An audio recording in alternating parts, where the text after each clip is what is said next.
You are now listening to Out of the Blank.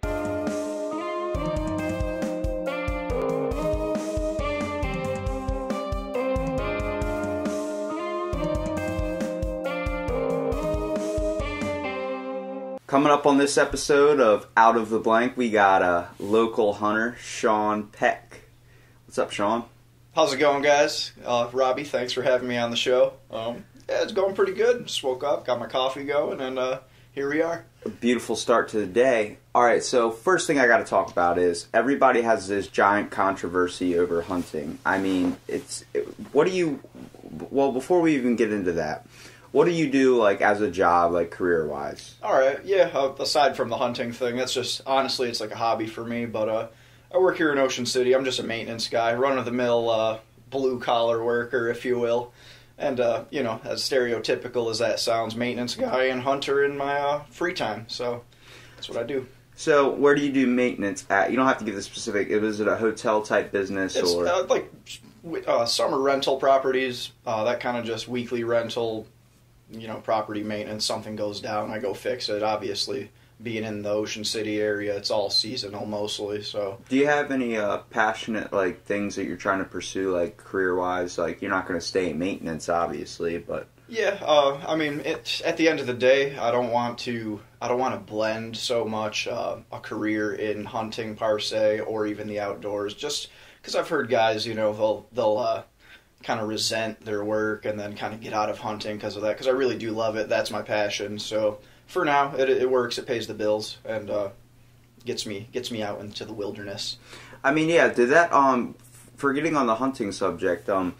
Does that bring you is that something that you experienced as a child? Like you just kind of picked it up? Because it doesn't seem like knowing your mom and everything doesn't seem like it's something that she really is an avid kind of consumer in, I would say. That's funny you say that. So growing up, let's see, yeah, my mother, she was into gardening and things like that, and she cooks great meals, and food is a big thing. Hunting and food go kind of hand in hand, obviously. Aside from the sport, which I do love that aspect of it too. But my dad was born and raised Jersey City. Probably didn't do anything other than concrete work, as a kid, playing basketball out there, football, what have you. And mother, probably same thing, maybe she's from Italy. Maybe her ancestors or parents maybe did some rabbit hunting or bird hunting or like that. But pretty much how it started, we grew up in a pretty suburban area, and I was just fortunate enough to have a neighbor whose son, my best friend growing up, he had 40 acres of land, so we would just, starting out, we'd just be adventurous kids. We'd go out there, poke around, and as we got older, people started bringing us pellet guns and BB guns, and that's pretty much where it all started. I think as a kid, that's where everybody's little passion starts with guns in general, is little pellet airsoft guns. I remember that's all I wanted for Christmas for a couple of my Christmases back as a kid, just kind of wanting to collect every single BB gun I could possibly, go outside, try and shoot some squirrels and get yelled at. We lived in a small community, so it's like when you live in a place like Ocean Pines or something, it's like all the elderly people see you walking around with a BB gun that now, a lot of them look so realistic nowadays. It's like you can't tell if it's a real gun or if someone's,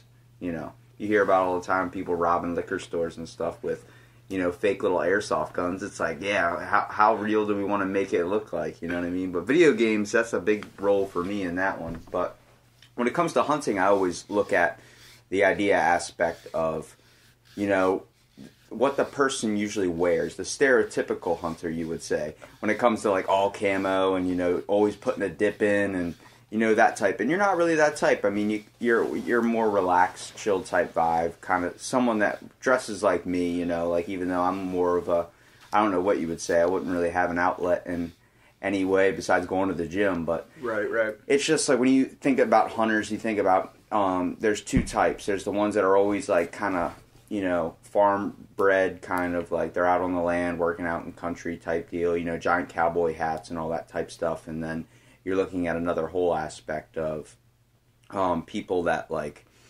kind of are into it, just really wear the redneck clothing just for the stereotypical thing. There was always those divisions in school. Right. But a lot of people's problem with hunting happens to be the process of killing an animal, and they think it's more along the lines of animal cruelty. But a lot of people don't even realize the whole how considerate hunters are, first of all, when it comes to conservation of land and respect. Most hunters are very conservative in that way, where they protect the land, they care about what they're hunting on. I mean, they're not going to, especially when they're hunting on public land, they're also representing an image. Same thing with like a, not comparing you guys to firefighters or anything like that, but you know, you guys, they're representing a label when they go out. So the same thing hunters are kind of. You got to be respectful to the land that you hunt on. I mean, it's obviously giving you some sort of food. And I think if you can definitely go out and kill your own meat and bring it back and eat it, that's got to be a giant sense of pride, too. That, I mean, sure is, man. Yeah.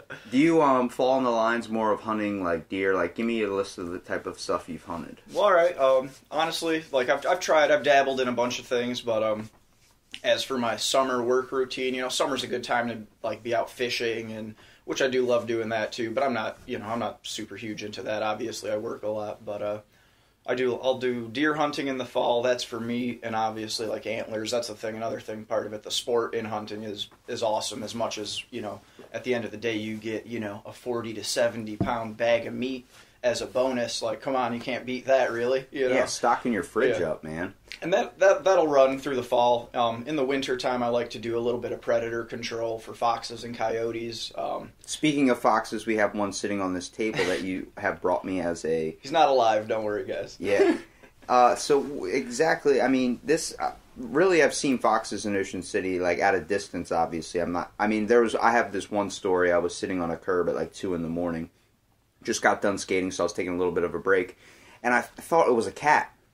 And I was, you know, like, it just ran up to me, and I was, like, getting close. And as soon as it got probably where you're sitting from me, about arm's distance away, Goodness. And it made a little, like, that sound they make, it's like a high-pitched little yelp thing. I was I stood up. I had my hand out, like, to pet it and everything. Oh, God. Dude, I stood up and freaked out. And I was like, I need to back away slowly and, like, try and, like, get out of this situation without freaking it out to the point where it came at me, because like the factor of rabies and all that type of stuff. Oh yeah, you know. they're plentiful in Ocean City, but the thing with foxes and coyotes, they're smart. They can live in any environment, cities, you know, forest, open farmland, fields, what have you.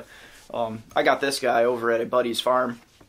I was out deer hunting and I saw a pair of gray fox. This is a gray fox now, so there's two different species. There's a red fox, which is your most common one, and probably what you saw in Ocean City. I've seen a bunch out there, and then the gray fox, which is like a little smaller, a little grayer, still has some of the red you see in the fox, but you know, black tail and black stripe down the tail. It's really pretty, actually. That's why I have the fur here of this one. But this was earlier days in my predator hunting career. I had never gotten one, and I'd seen one at the farm I was deer hunting. So I went out one night, and I ended up getting this one as my first one. It was pretty nice. It was a good experience. And the whole thing with the predator hunting is I'm also a very avid turkey hunter in the spring. So fox and coyotes, what are they eating? They're eating all your turkey poults, mice, all just, you know, small size in the food chain kind of animals, and especially turkeys. Turkeys are an easy one because they're ground nesters, and if, you know, the fox is a fox. They're pretty smart, pretty sly. A lot of that's like the stereotypical fox. Whenever you see a cartoon or something, they're always the little bandit, kind of like a raccoon. Oh God, yeah. But you know, it's a lot of people don't understand that you guys are obviously doing population control when it comes to things like this. Like there are an abundance of animals, like a settler, like how rabbits got to Australia was because of, in like 1859, there was a settler that brought a small little group of rabbits, and they bred so bad that in like 20 years there was like 1 billion of them. And it's like, you don't understand, if you introduce a species to a population and you don't have a predator, or if that's not natural for that area, it's just going to keep repopulating. It's how we get an overabundance of deer. It's how we get an overabundance of bear. It's also like when an animal becomes extinct or close to the point of extinction, what we do is we breed them massively and keep them in an enclosed area. Next thing you know, there's so many high numbers of them that we can't keep the population down. So they do these free-range things, basically like to all hunters. Hey, come out onto this property, you know, shoot as many as you possibly can. Like Ted Nugent, a giant person in the hunting community, you know, he's very smooth talker when it comes to knowing what his ins and outs, too.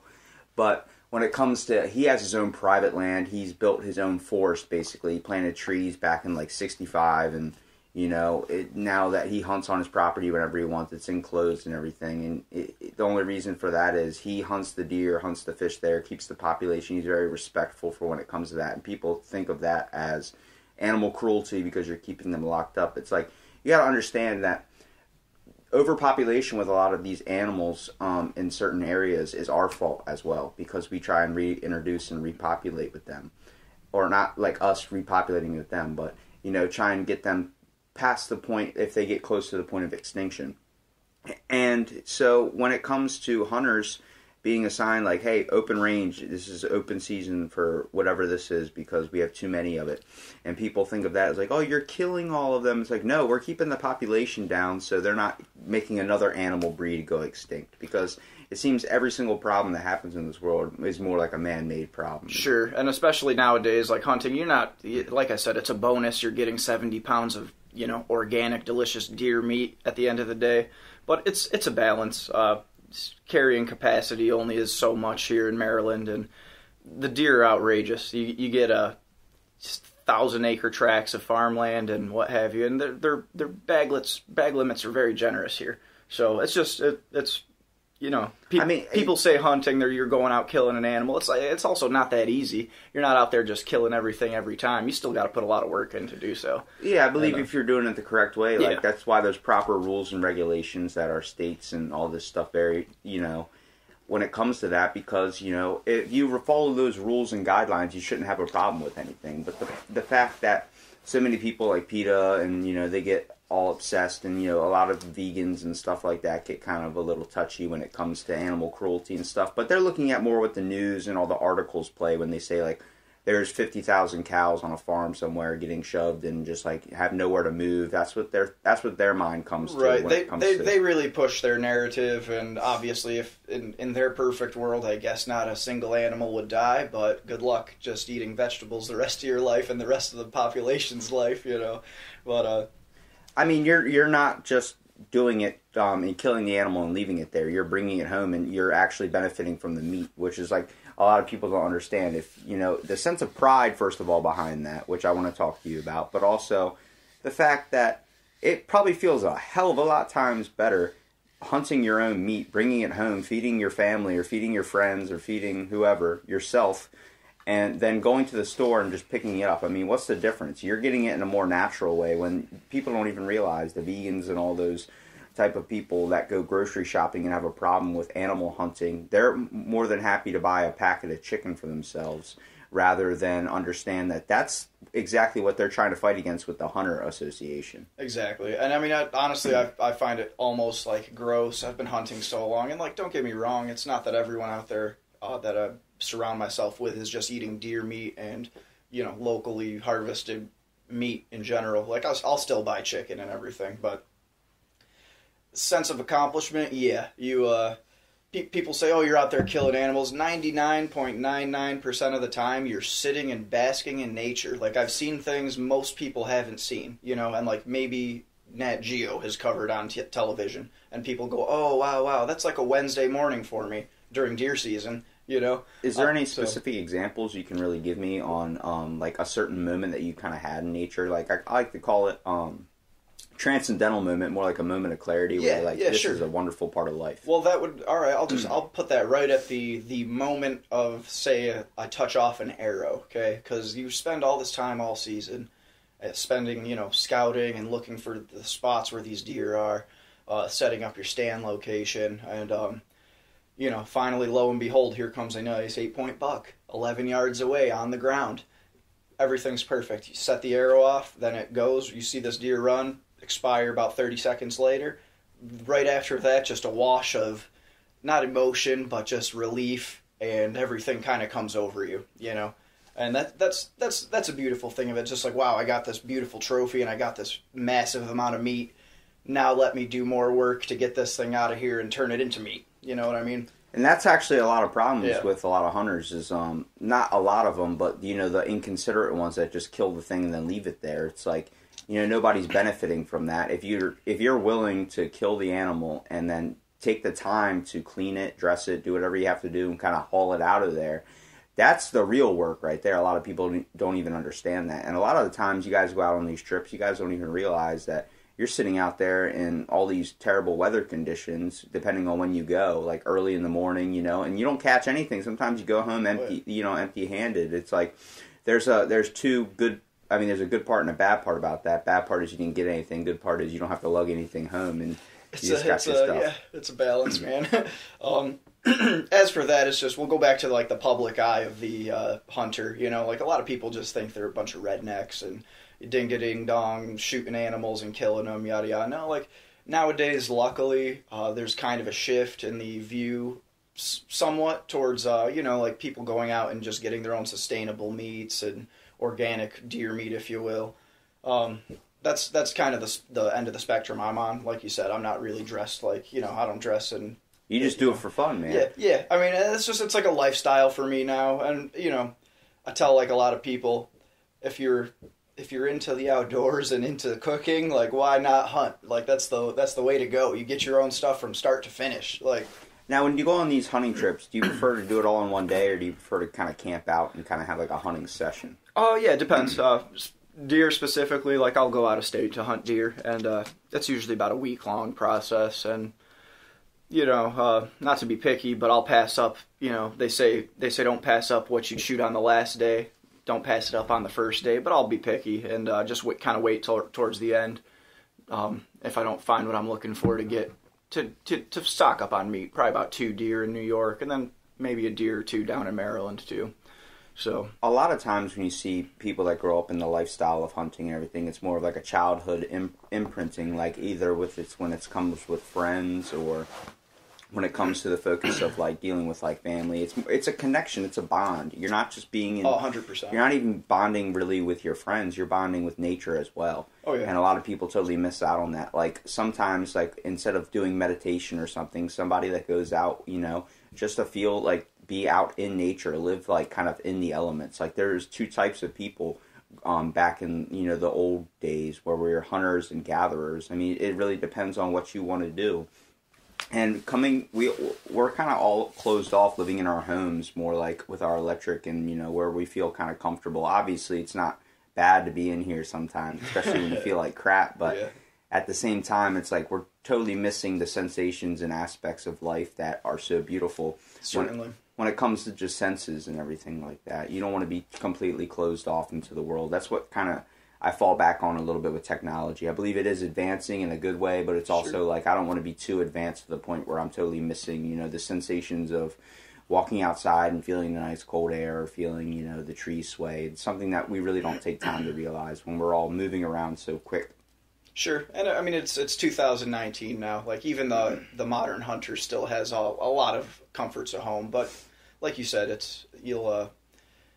someone who doesn't go outside and enjoy that, they're kind of missing out. It is definitely therapeutic. Like as a hunting community, you might not even, you could talk to any other hunter or fisherman, whoever spends a lot of time outdoors, and you'll already have this connection. Like it's like you kind of could just look at them, say they're a turkey hunter. I'm a very avid turkey hunter, and they'll say, "Oh, that's my favorite hunting too." Just before you even talk to them, it's like, "Oh, I know what you experience, and you like that too. I sure do." It's you don't even, you're on another just in another cult or group, I guess, if you will, of just how you like to enjoy your time. And it's definitely outdoors. I don't know. Studies show, but come on, like why do studies have to show being outdoors is great for you, like mentally and physically? Look at you, you're a human being, go out and experience it yourself. Yeah, we're animals, like it's you should be spending time outside. We're just happen to be very smart animals that figured a lot of things out. Sure. And here we are in a nice, awesome built home with that's like probably 72 degrees in here, and it's 28 degrees outside right now. But go outside, enjoy the 28 degrees. Like you take the time to freeze your ass off. Take the time to freeze a little bit. Yeah. I was out this morning and going grocery shopping, and I'm thinking, like, because I knew I was podcasting with you today, I was like sitting in the store. I'm like, Sean hunts this stuff. Oh, this is nothing. This isn't even very cold. And I'm sitting there, like, just like looking at all these, items up on the grocery shelf that I'm just I have no experience or no intelligence when it comes to the aspect of hunting. So when you're talking about hunting, it's coming to me. Everything that I've learned is obviously something from somebody else, but it's like I had to study up on this podcast to get, some good kind of questions rolling in my head, thinking about, the whole aspect of gun control, whole aspect of, I just saw your face there when I said that. Always something, it's a uphill battle, I guess, just being the outdoorsman.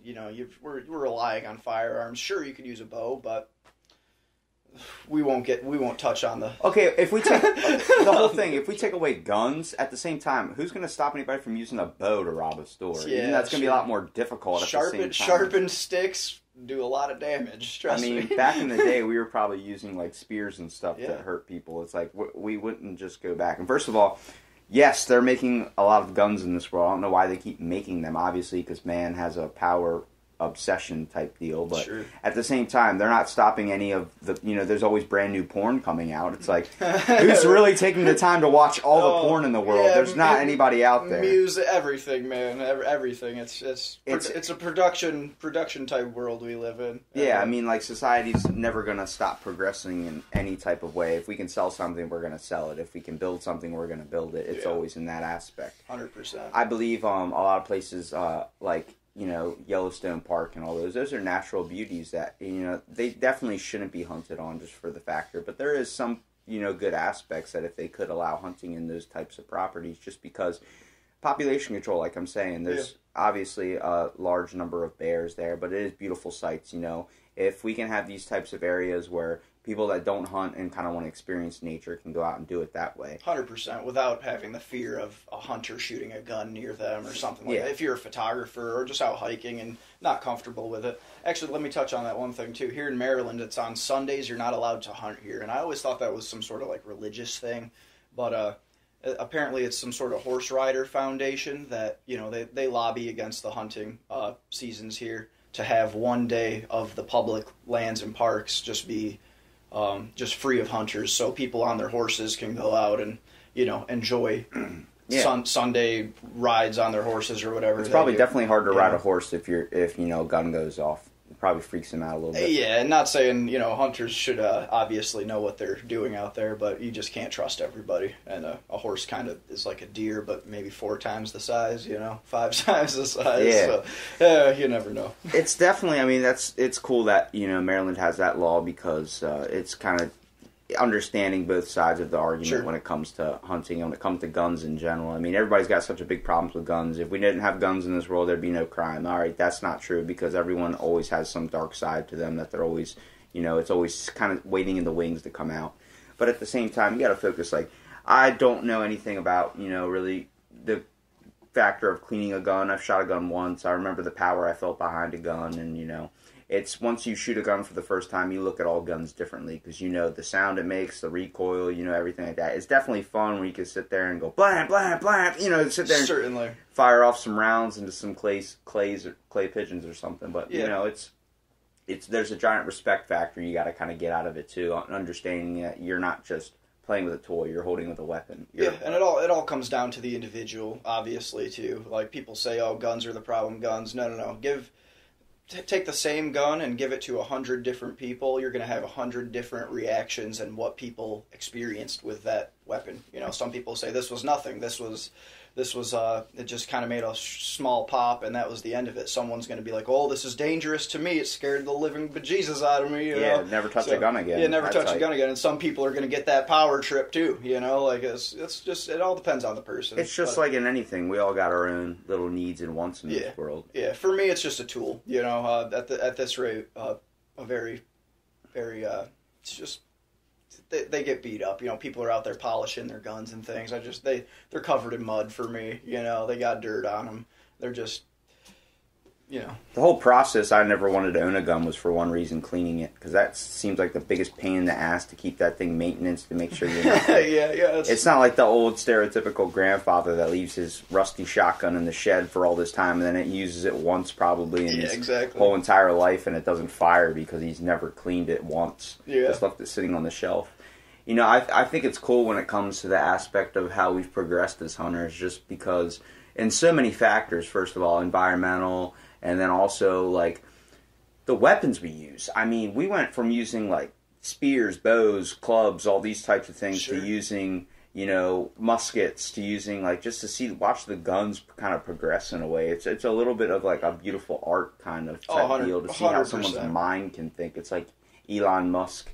Imagine him making a gun. Like, he made a flamethrower and things like that. So it's like... Oh, they're still coming out with pretty wild creations every day. Once they make a Desert Eagle with 2 barrels, I think that's probably the time I'll start buying a gun. I almost bet you could find one out there. I guarantee I've seen them in movies, so if someone had the idea in a movie, they definitely probably created one. Yeah. But just back to the whole hunting thing, like the seasons and regulations, it's like we're an advanced society. Like, anti-hunters are like, well, how could you kill Bambi? It's like during deer season, you're not even physically capable of shooting a immature deer. Like, the season starts when the deer's already, grown up enough to where if you do shoot a small, you're not even killing Bambi. You're killing Bambi's evil uncle. Yeah. Give me the uncle. Give me the great uncle. Actually.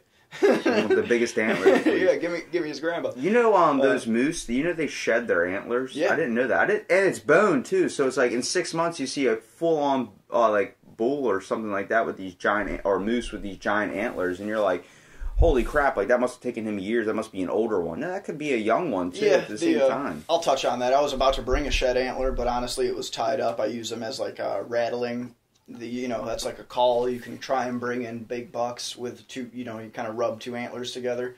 But any antler actually falls off. People will mistake an antler for a horn, like a deer horn. No. Horns are for horns are like on an antelope, and those are it's like compressed hair. And just try and think of like a horn, like a water buffalo has like a horn. Yeah. But like a deer, the cervids like that, like a moose, an elk, they grow these things every year. They're falling off probably starting about this month. It's January to February, and then they're going to regrow them again. And deer antler is one of the fastest growing organic things out there. And it turns into bone. It's pretty cool. So they're gonna grow up to their largest potential depending on their health and nutrition in the area. And how long they really survive. Yeah, in reality, a wild deer, well, the numbers are about 1.5 years because of hunters and just predation and, car accidents. The average lifespan of a deer is 1.5 years, but... Also, they fight each other, too. They get injured that way, too. But once they get to maturity, a mature animal's like 3.5 to 4.5 years old. When you're looking at a mature buck, everyone's seen a white-tailed deer with antlers. And especially roadkill ones, people will probably see roadkill. I tell you what, it's most likely in November when you saw that. That's when you start seeing the high deer collisions because it's their mating season. They're running around and they take a couple years to grow to maturity. Just the antlers themselves, though, they'll grow in the summer. That's it, and then drop them off. And people actually use that as a sport too. In the late winter, they'll go out. Late winter, spring, when the snow melts, they'll go looking for these antlers because they just pop right off. It's like a tooth. Many people don't realize, when there comes to, the hunters that pay to hunt animals and stuff like that, they'll pay a certain amount of money to do, a big game hunt, set it out on land. In Africa, they pay to hunt a certain type of rhino. Oh, yeah. And that rhino is on the borderline of extinction. But they use that money that they get paid for that rhino to put it towards breeding more rhinos. So it's actually saving the population. Yeah, I have a big problem with people who are, they'll just, it's out of ignorance. They'll post things like, stop the elephant hunts, stop the giraffe hunts. No, trust me, these people have it down pat to where they're gonna take the oldest, probably most close to death animal that's getting really close. They're gonna sell that hunt for tens of thousands of dollars. And they're going to use that money to prevent poaching on the animals. They're going to use that money to, keep the wildlife area together, possibly put fences up. Yeah, benefit the area. And pay the people to prevent poachers, which is a huge problem because, you put a value on things, people, start to want them.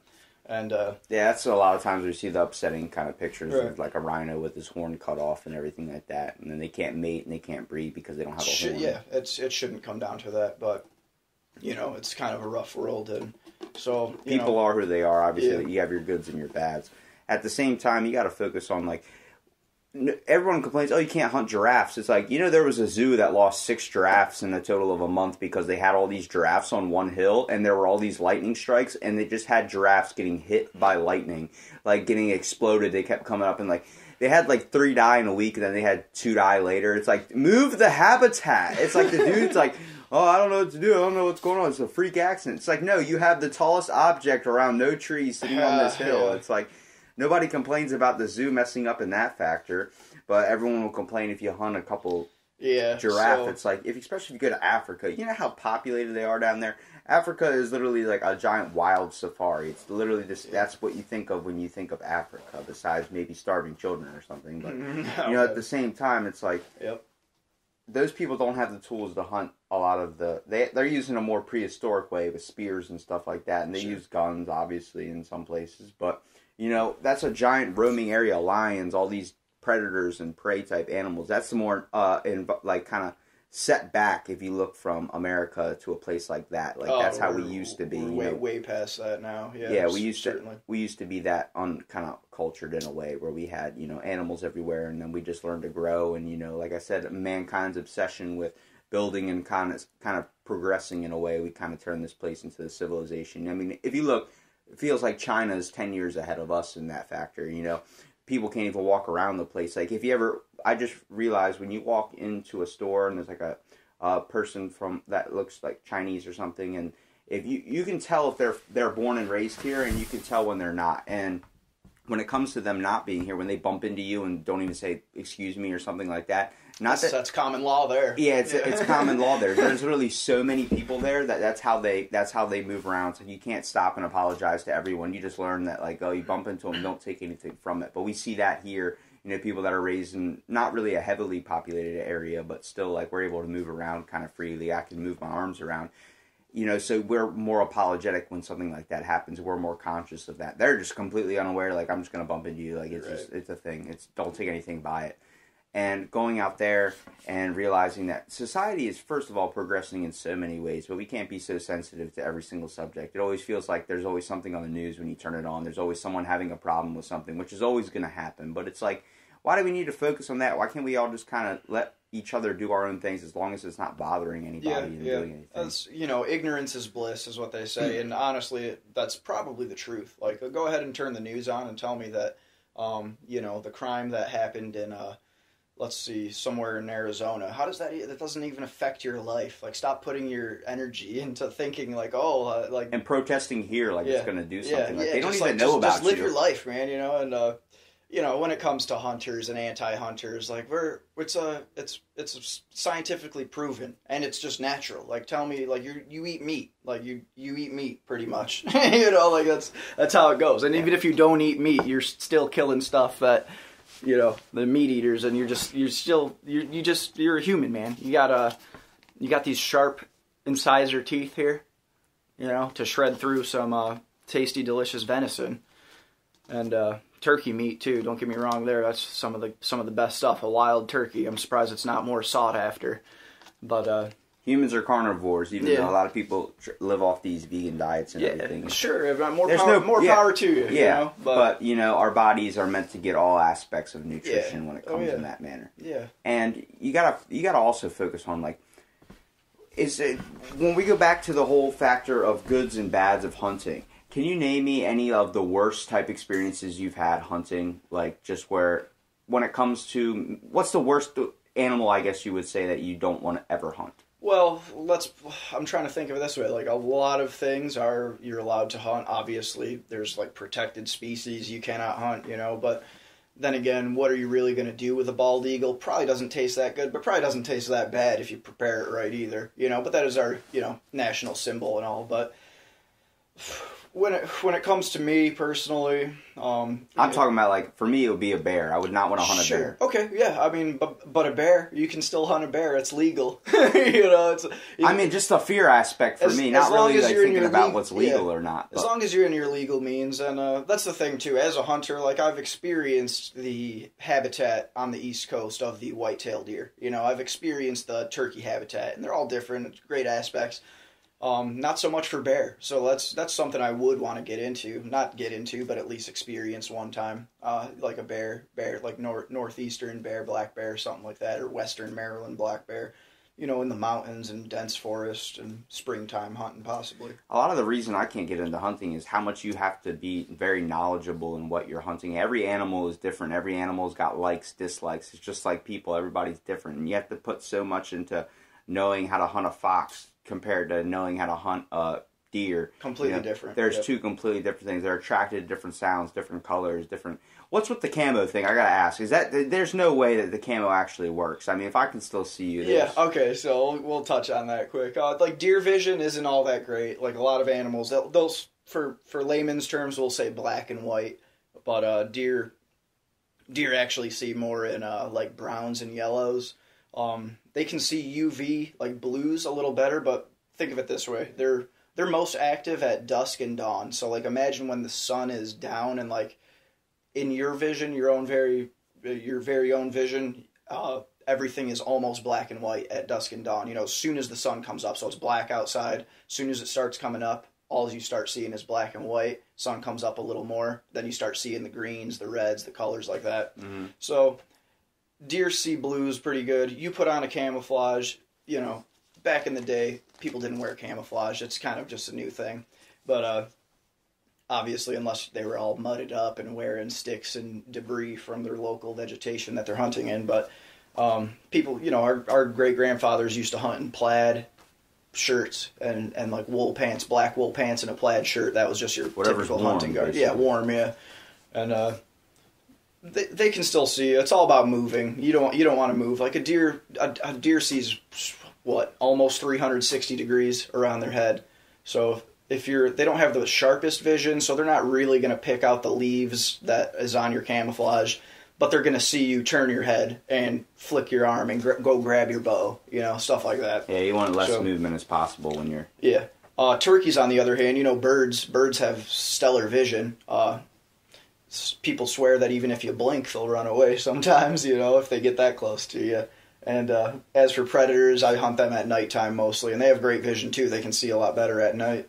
And I hide behind a light pretty much. I use a high-powered red light to see the animals because obviously I don't have night vision. You know, I'm a human. I can only see black when I'm out there till I throw a light on them.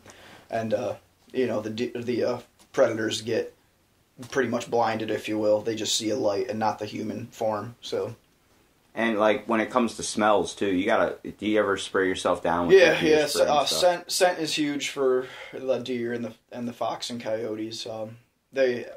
If you're a hunter, this is just nothing new to you, but they live their life based on wind direction, smells. You definitely don't want to eat a bean burrito before you go out there. It's their strongest sense, 100%, that they rely on at least, because they can smell they're like sharks of the land. You know, they say a drop of blood and a shark can smell it a mile away. That's how a deer is. If it gets a smell of what it wants a mile away, it's going to come up to it. You know, it's going to work its way into the wind. And as a hunter, you have to really use that. Scent free as possible. Keep your human signature down. That brings my brain to the scene in The Walking Dead where the kid approaches the deer, and then he gets shot through with the deer from that one hunter guy. I bet if you saw that at that moment, you were probably like, "Shit, this is just another thing people are gonna complain about hunters." I never saw that scene, but yeah, I bet. Yeah, it's all, everything's regulated. Everything, it's like if you follow the laws and abide by the laws, there's not a thing wrong. Obviously, your population densities of animals are going to fluctuate, but that's how life goes. Things come and things go, you know. There's always a new trend coming up, and at the same time, hunters are very considerate when it comes to killing an animal. You keep a sustainable harvest. That's it. Sustainability is the name of the game. And non-hunters, I mean, maybe they do see that, but I mean, you're like, when I say most hunters are like sensitive and kind of more, you know, in the way of trying to kill an animal as fast as possible. You guys are trying to aim for the heart. You're trying to get a direct kill. You don't want the animal to suffer. Sure, 100%. You don't definitely want to shoot it in the ass and just watch it run off. Like that's not what you're going out for. And a lot of people look at that and, you know, see articles about that. And they always want to look up the bad of something. It's like, definitely. They're very considerate when it comes to killing an animal. They don't want that thing running around, you know, especially going farther where they're going to have to track it and everything like that. Yeah, definitely. And just based on, and that's your regulations and rules too. Like, they won't let you go out deer hunting with a BB gun. Like, you have to use a high-powered rifle that's going to put them down quick. And people say, well, you're hunting with a bow. How primitive. No, have you seen the bow and arrows nowadays? Like like a compound bow? They shoot probably 75% faster than your traditional Robin Hood type Definitely bow. a hell of a lot easier than back in the day. I'll just pick up a rock and throw it. I'll give anyone the most high tech compound bow, arrow, broadhead combination. Put them in the best area. Good luck getting a deer. You know, it's experience. Yeah, I've been hunting for probably 13 years now, and I've still like scratching the surface. You know. It's just like a trade, though, too, because like if you're learning HVAC or something like that, there's always something new coming out. It's a forever process. No one's gonna know it all, and if they do, that's the time you just should give it up. Yeah, if you pick up the passion for it, though. I mean, you're obviously very passionate about hunting. You know a good bit about it and everything too, and you've obviously done 13 years of experience with it, but. When it comes to going out on trips with your friends and everything, what's the best trip or like a good trip that you can give me where it was kind of like either difficult or you just had a lot of fun doing? All right, I'll throw this out there. We do it's obviously predator control. They're smart animals. We're big into predator hunting, foxes and coyotes, and it's very difficult. Like a coyote, I'd say, is the hardest species to kill. Like they're just smart, you know. Think about it, it's like a dog pretty much, you know, but a dog that's been shot at and called at and smell you from a mile away kind of deal. My buddy came down, we hunted the eastern shore of Maryland for the first time, and we did pretty good. In one weekend we had some terrible weather on Thursday night, Friday and Saturday up till midnight, because you can only hunt you can't hunt on Sundays, so we could only hunt till 11:59 on Saturday. So in a night and a half, we did get 5 fox here, and it was his first time hunting out of state of New York. So that was a good experience for him. I'm glad we really pounded some fur, if you will, that way, you know. And did you guys camp out or anything like that? Like, well, all right. So here's the thing too. It's the sport of it is like we're using our phones a lot. We're driving a lot. We're using the maps a lot. You know, we had encounters with the DNR, the conservation officers. Department of Natural Resources. Yeah, they came on down. They saw us, questioned us, got our license numbers, all legal, you know, asked us if we were having any luck, and I asked him if he's seen any predators in the area, you know, kind of stuff like that. And where was I going with that? Well, I'm just trying to think, because like when I think of like people going on hunting trips, I think of like camping out. Camping out, kind of like, hey, if we don't catch anything gun wise, we can just go down to the creek and then start fishing too. Sure. Do you appreciate, like, because I know you fish as well, do you like fishing more than you like actual deer hunting? I feel like that's a little bit easier. That's something I can more get into because it's more relaxing. Yeah, fishing is relaxing. Personally, no, like I love it. Don't get me wrong. Like I just love being outdoors and working and everything on the strip in Ocean City. If you go out into the bay onto a boat, it's like quiet out there. It's peaceful. Like that's what like we're all as hunters and fishermen. That's our crux, you know. Like once you stop hearing the society and start hearing nature, it's great, you know. It is awesome. This year I didn't do very well. Flounder's been kind of tough, and I did catch a couple croaker, which are a delicious smaller fish, kind of easier to catch, so I got into some of those. But no, I'd say turkey hunting's my favorite, followed by predators because I love turkey hunting so much, and then deer. Deer's a good way to just go out, get meat, kind of. Then that's when you camp out with your friends, and you know, if you're lucky, cool. If not, you know, it's not the end of the world. Would you ever hunt for Bigfoot? I'd go for Bigfoot. Yeah, I would. If there was a. That's the one time I take up hunting is I'd get out for Bigfoot. I would do so much work just to find him. As long as we abide by all the laws and the Bigfoot bag limits, I think we could do it. No, I read an article. A woman, she put up a picture. She thought she found a stray dog, and so she cleaned it up and she like put on Facebook like a video. Well, she put on Facebook a video of like this cleaned up animal and was like, I saved this dog's life, if anybody knows who the owner is. And all these people started commenting, you just cleaned up a coyote. Like, she literally found a coyote, thought it was a stray dog, and then took it home, bathed it, did all this stuff to it, and it was like, it wasn't like it was aggressive towards her, it was just like, it was getting something out of it. So she didn't even understand what she had in her. Like, she didn't have the knowledge behind it. And I think that's where people need to kind of, if you're that dumb, you really need to be aware of what's going on. That's almost scary, a coyote. Well, I guess if it was kind of deranged in that sense and was kind of weakened, yeah, maybe she was able to do that. But a coyote can really put a hurting on you. I mean, there's a problem in Colorado. There's people's dogs that were getting eaten by, not just, I think it was coyotes or foxes or something. Fox, bobcat, coyote. They could all take out your Yorkies, unfortunately. Well, the problem was that these people would let the dog play with the coyote or something. Oh, God, and the coyote, what they do is, what they're known to do is they spend about 20 minutes with another animal, and then they come back with a pact.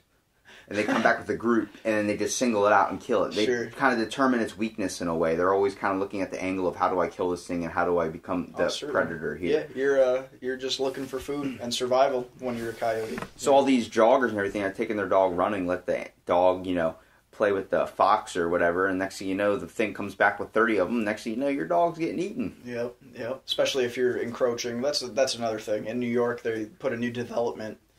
Just, new development. That's nothing new there. Turns out it was encroaching into a coyote, pretty much home range and denning area. What happens? The homeowners move in, have their dogs. Within a year, boom, all their dogs are gone. Like everyone's small dogs, fenced or not, Either that or it's little Timmy across the street. Oh, God, yeah. Weird kid in the basement. They found, Sparkles, they found her just in pieces, Good God. So a friend of mine, they went over there and did a little bit of predator control for them, and it's it's almost unfair. It's like, why are we encroaching on these animals when we're a very overpopulated species? And that's another funny thing. I wanted to throw this in there too. Like, I've just been watching. It's the late or midwinter, if you will. I've been watching the snow geese fly over, and that's the only time you ever see, unless possibly insects or schools of fish, that you see thousands of like one species together until you go to Walmart or Ocean City in the summertime. You just look at it and you're just kind of like, wow, it's kind of freaky, the amount of people that just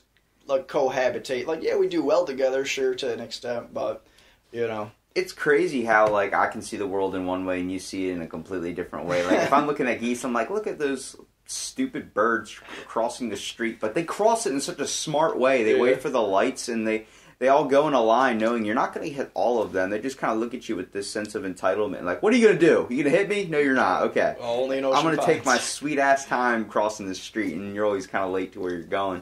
And you're looking at it and you're like, look at all this meat. Imagine if I just set my truck up and just went. Yep.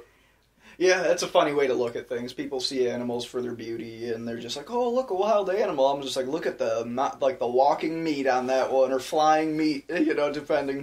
Depending what species it is, of course. But that's always a fun way. I mean, I always like looking at everyone's perspective, kind of on the world, how we all view nature. I mean, there's people that like to get in the sense of this peaceful harmony type vibe with nature, and there's some people out there that just look, when they go out there, they're just looking to build. They're just looking to what can they break down to make something twice as better? Yeah. And it's like, in many aspects, that is what's twice as better, is that beautiful part of nature. I mean, if you can definitely take the time to really go out there and experience the world, definitely go out and do it. Don't, spend all your life inside, obviously. Video games are fun and all, but you're really like, what are you enjoying out of it? You're enjoying the fantasy of it, like being able to play Minecraft and build your own stuff. You can do that for real, even though you don't have the resources for anything like that, but you could still go out into the world and kind of experience it in its own little way. Yep. Everyone wants to live virtual reality.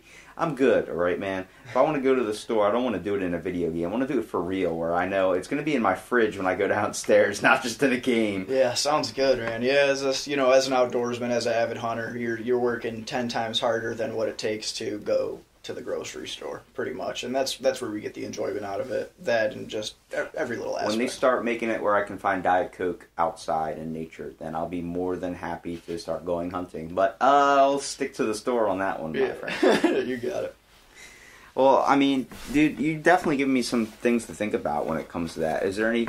I guess you would say, is there any animal that you would really, really want to hunt, even if it's not legal? Like, if there's something out there that you would, like, a dream animal type deal. Let's see. If there were, in all reality, like, I just have the experience with what I have, and I really enjoy it, don't get me wrong. But I guess I think back prehistoric days, there was a cervid called, like, the Irish elk, I believe, and they just had massive antlers. I'm talking, like, 10-foot antler span on a deer like the size of an elk. Like, that'd be pretty impressive. And Irish elk, I think, is what it's called. I think technology's going in a pretty cool way when it comes to, that in Russia they're basically rebreeding and recreating woolly mammoths and all that type of stuff, and they're putting them on I think it's like 150,000 acre park called the Praetorian Park, and it's supposed to happen like in like 2020. They're supposed to open this park up, and it's going to be nothing but like prehistoric animals and recreations. I'm like, how long until we bring back the saber-toothed tiger, man? I know. We're kind of, we're messing with nature a bit. It might not always be the best, but that'd be cool. A woolly mammoth, sure. Well, it's not that we're diving into messing with nature like in a new way. We're really just fixing what we took out. We made those animals extinct, and it's like, holy crap, man! If I could have a pet saber-toothed tiger, and it was like, 100% passive, I didn't have to worry about it eating like somebody in my family while they slept. That'd be amazing. Yeah. We can only hope and dream, but saber-toothed tigers seem pretty deadly. But dude, you can't tell me having a saber-toothed tiger as a pet.